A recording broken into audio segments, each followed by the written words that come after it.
Hi, I'm Brienne from Online Fabric Store. I love a cute outdoor decoration, but a lot of garden flags aren't really my style. If you're also looking for a way to make a flag that's customized to your exact taste, this is the project for you.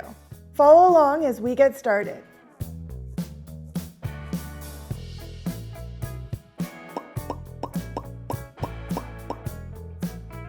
Most garden flags seem to be 12 inches by 18 inches, but if your flag holder uses different size flags, this pattern is simple to change. We will be using the measurements of a 12-inch by 18-inch flag in this video. For this project, you will need a 14-inch by 22-inch piece of your main color nylon and scrap size pieces of other colors of nylon or another weather-resistant fabric. You will also want polyester thread and each of the colors you are using.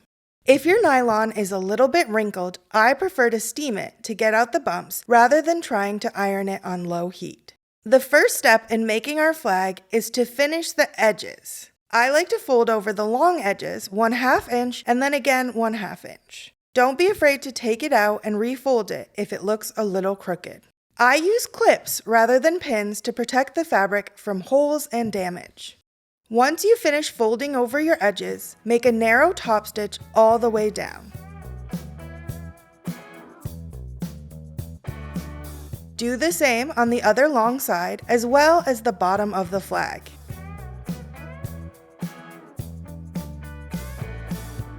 For the top of your flag, where it will be placed on its pole, fold over 1/2 inch and sew a narrow hem. Then fold it down 2.5 inches and top stitch across near the edge. I like to do this part twice, but it's optional.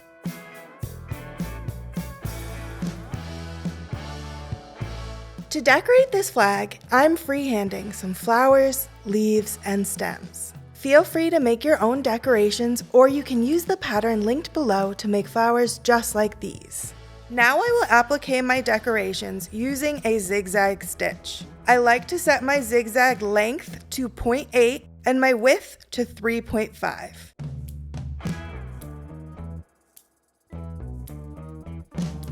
On elements, like my tulips that have narrow pointed ends, I reduce the width of the zigzag to 2 to keep my stitches looking clean and polished. In this tutorial, we will be making a single-sided flag, so the back will look a little messy when it's done. That's okay.